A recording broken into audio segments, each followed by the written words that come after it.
बातें बंद कीजिए।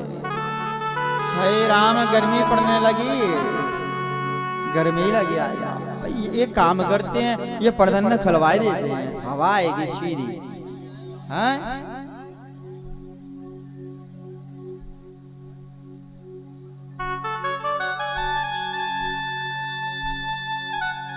कोई हो तो करवा लो एक पर्दे थोड़े ऊपर, सो हवा आती रहेगी मैयाओं के लिए। अब नहीं है कूलर पंखा, अब की तो गलती है गई सो है गई। अब की बार आएंगे ना, क्या तो कूलर होंगे तो ही आएंगे, नहीं तो एसी लगवाए देंगे, होगी तो ही आएंगे, नहीं होगी तो भैया तैसे ही देखेंगे। ठीक है, अब की झेल लो, ठीक है, शांति बनाए रखो। तो बोले एक प्रश्न आया है कि भगवान किसे मिलता है, ये गोविंद किसे मिलता है, ये राधे रानी किसे मिलता है, किसे मिलती है वो लाडली, किसे मिलती है वो किशोरी, कैसे मिलती है।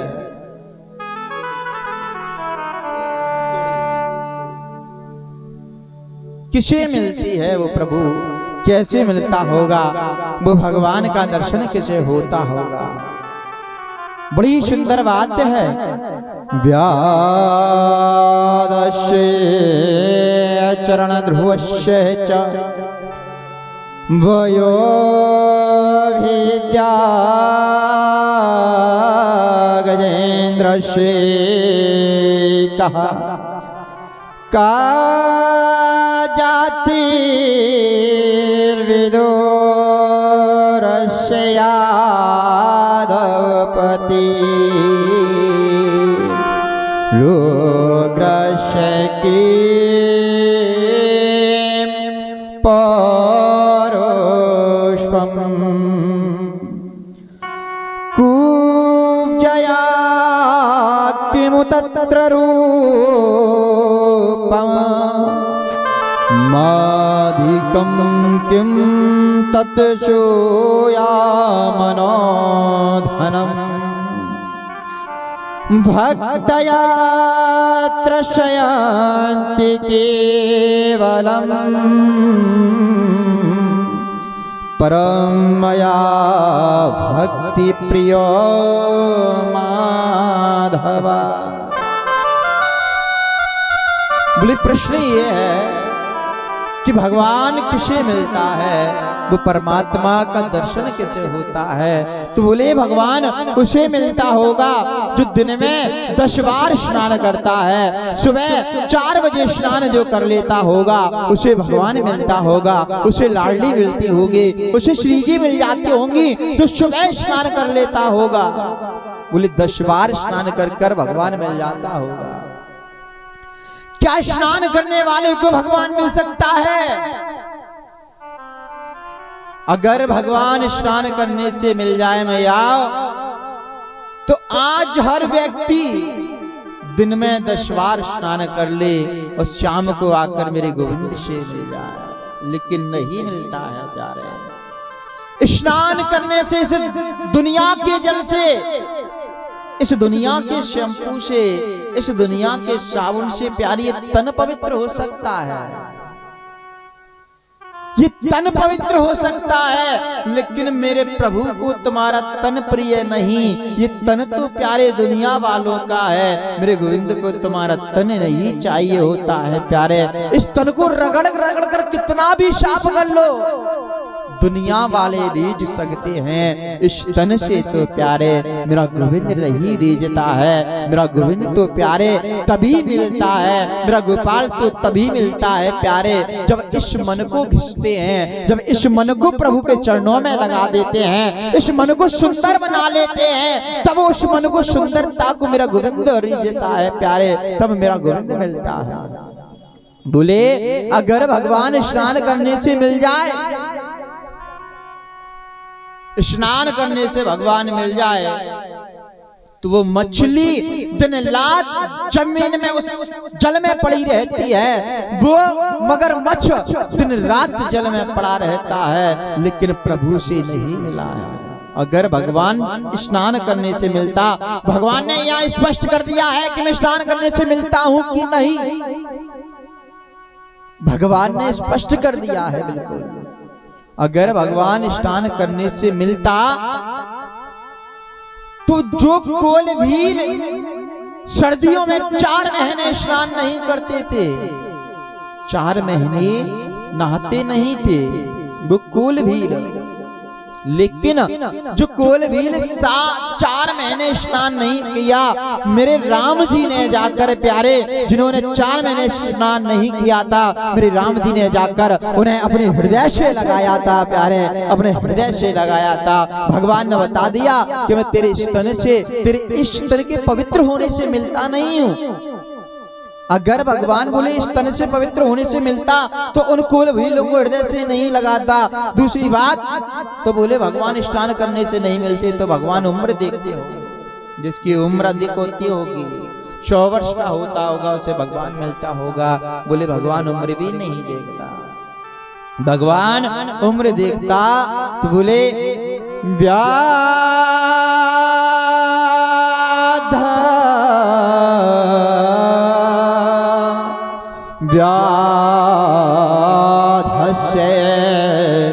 चरण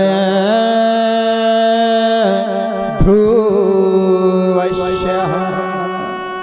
बोले भगवान अगर स्नान करने से मिल जाए तो उस ध्रुव की कोई उम्र नहीं थी, सिर्फ 5 वर्ष का वो बालक था और 5 वर्ष के बालक ने जंगल में जाकर भजन किया। उस छोटे से बालक को जाकर मेरे भगवान ने उस जंगल में दर्शन दिए प्यारे, उस जंगल में जाकर मेरे भगवान ने उस ध्रुव को अपने हृदय से लगा लिया। तो भगवान ने कहा कि मैं किसी की उम्र भी नहीं देखता, स्नान करना भगवान नहीं देखता है, ना मेरा भगवान ये देखता है कि तेरी उम्र कितनी है,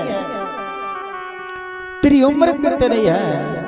तो भगवान क्या देखता है? बोले ज्ञानी ध्यानी को भगवान मिलता होगा।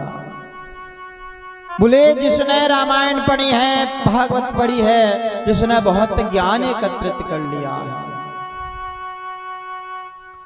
जिसने बहुत ज्ञान एकत्रित कर लिया है उसे भगवान मिलता होगा। जो बहुत पढ़ लिख गया होगा उसे भगवान मिलता होगा।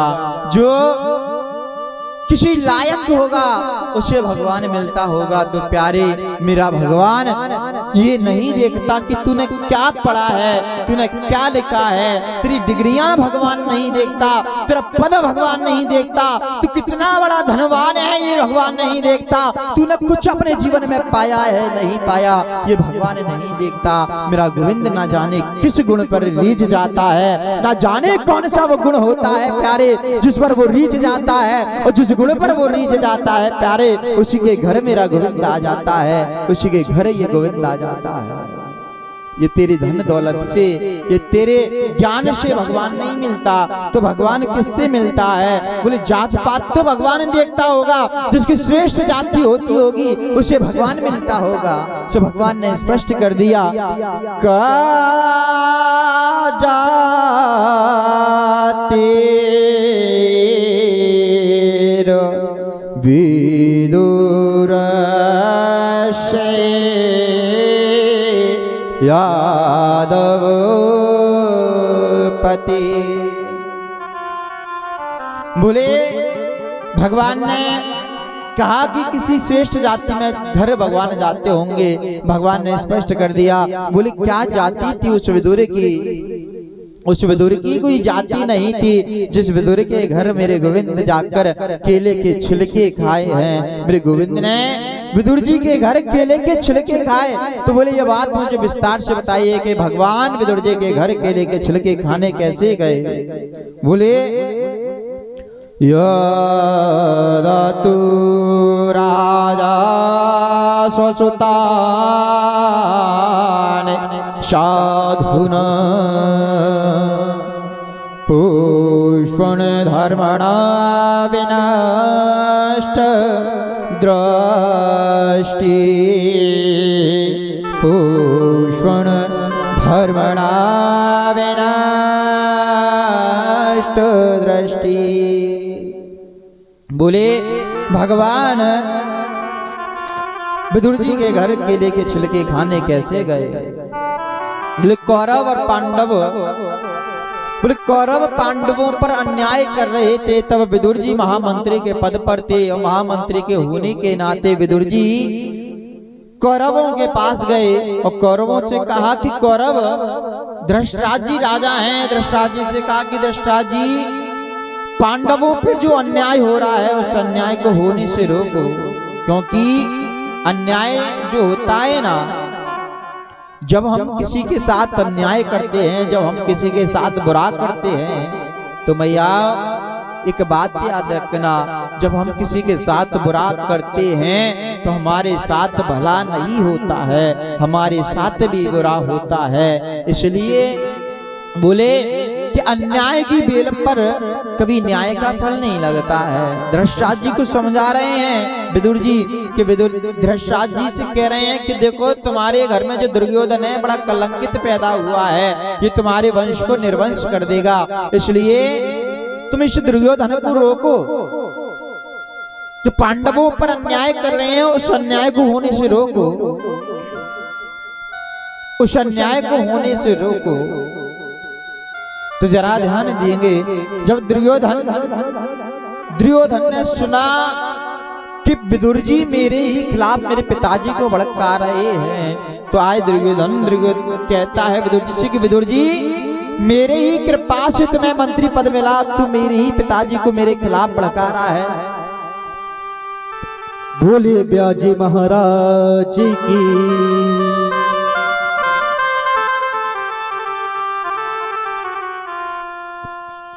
श्री गजेंद्र पाल जी की तरफ से 501 रुपये का दान, इनके लिए जोरदार तालियां। प्रभु की ऐसी ही कृपा बनी रहे प्यारे, जो इस कथा में अपना दान दे रहे हैं मेरे ठाकुर जी की ऐसी ही कृपा बनी रहे, ऐसे ही लक्ष्मी जी का वास बना रहे प्यारे। तो आज जरा ध्यान देंगे, विदुर जी से कहा कि निकल जाओ यहाँ से, आज के बाद अगर महल में प्रवेश किया तो अच्छा नहीं होगा। विदुर जी ने मंत्री पद त्याग कर अपनी पत्नी के सहित कदली के वन में रहने लगे हैं। और एक दिन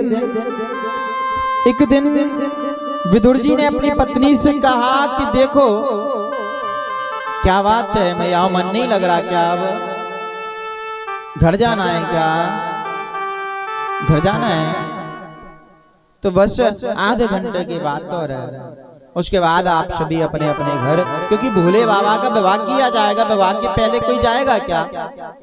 कल कन्हैया जी का जन्म होगा, कोई आएगा क्या? सभी आएंगे यार।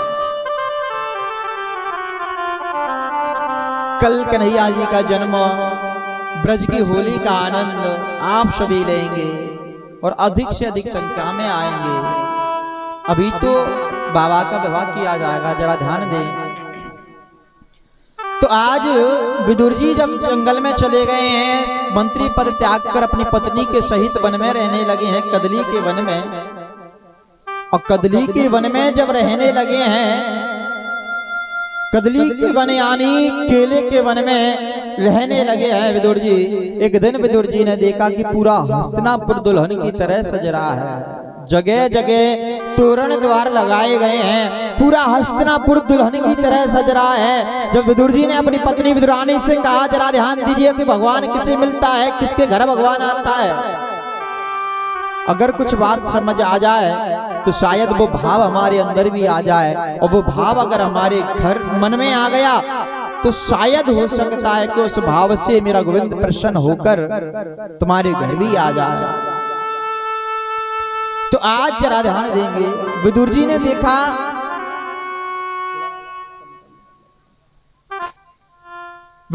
देखा कि पूरा हस्तिनापुर दुल्हन की तरह सज रहा है, पूरा हस्तिनापुर दुल्हन की तरह सज रहा है। तो आज विदुर जी ने विदुरानी से कहा कि देवी देखो पूरा हस्तिनापुर दुल्हन की तरह सज रहा है, जानती हो क्यों सज रहा है ये पूरा हस्तिनापुर? विदुरानी कहती है कि पता नहीं क्यों सज रहा है। तो आज विदुर जी कहते हैं कि आज इस हस्तिनापुर में हमारा द्वारकाधीश श्री कृष्ण स्वयं शांति दूत बनकर इस हस्तिनापुर में आ रहा है। तो जैसे ही विदुरानी ने सुना कि क्या हमारा प्रभु आ रहा है, हमारे कृष्ण आ रहे हैं इस हस्तिनापुर में, तो गदगद हो गई है, मन प्रसन्न हो गया है विदुरानी का। लेकिन विदुरानी के नेत्रों से आंसू आने लगे हैं। विदुरानी कहती है नेत्रों से आंसू आने लगे, तो विदुरानी कहती है कि आजकल आपका मंत्री पद तो है नहीं, आजकल आपका मंत्री पद तो है नहीं। बोले आजकल आपका मंत्री पद तो है नहीं, आजकल मंत्री पद है नहीं, और इतनी भीड़ में कृष्ण आएंगे तो उसको दर्शन करने के लिए लाखों भक्तों की भीड़ लगी होगी, और उस भीड़ में हम कृष्ण का दर्शन कैसे करेंगे। नेत्रों से आंसू आने लगे हैं विदुरानी के। तो आज विदुर जी समझाते हुए कह रहे हैं कि विदुरानी क्यों चिंता करती हो, क्यों रोती हो। बोले अगर उस कृष्ण ने हमें नहीं देख पाया तो क्या हुआ, अरे हम उस कृष्ण को इतनी भीड़ में नहीं देख पाए तो क्या हुआ। इतनी भीड़ में अगर उस कृष्ण की एक बार भी नजर हमारे ऊपर पड़ गई तो हम समझेंगे कि हमारा जीवन धन्य हो गया, हमारा जीवन धन्य हो गया, अगर एक बार भी उस कृष्ण की नजर हमारे ऊपर पड़ गई तो आज विदुर जी समझाते हैं विदुरानी से। और कृष्ण आ रहे हैं शांति दूत बनकर, रथ पर बैठकर हस्तिनापुर में लाखों भक्त कृष्ण का दर्शन कर रहे हैं। जगह जगह तोरण द्वार लगाए हैं, जगह जगह पुष्प वृष्टि हो रही है, जगह जगह कन्हैया की आरती उतारी जा रही है। दुर्योधन ने खूब सजावट कराई है कृष्ण के आगमन की खुशी में, और सजावट कराई, जगह जगह तोरण द्वार लगाए, लाखों की भीड़ कृष्ण का दर्शन करने के लिए लगी है। उस लाखों की भीड़ में सबसे पीछे विदुर और विदुरानी एक दीवाल से सर लगाए खड़े हैं। उस भीड़ में प्रभु आ रहा है शांति दूत बनकर रथ पर बैठकर, लाखों भक्त कृष्ण का स्वागत कर रहे हैं, आरती उतार रहे हैं, पुष्प वृष्टि कर रहे हैं। उसी भीड़ में विदुर और विदुरानी खड़े हैं। कृष्ण देख रहा है पूरी भीड़ में सभी भक्तों को। जब कृष्ण की नजर पड़ते पड़ते उस भीड़ में सबसे पीछे जब पड़ी है तो सबसे पीछे विदुर और विदुरानी खड़े हैं। मेरे गोविंद की नजर आज जैसी विदुर जी पर पड़ी है तो विदुर जी की नजरें विदुर जी से मिलने लगी हैं, भगवान से मिलने लगी हैं, और भगवान की नजरें विदुर जी से मिलने लगी हैं। विदुर जी का मन रूपी गदगद होने लगा है, विदुर जी गदगद होने लगे।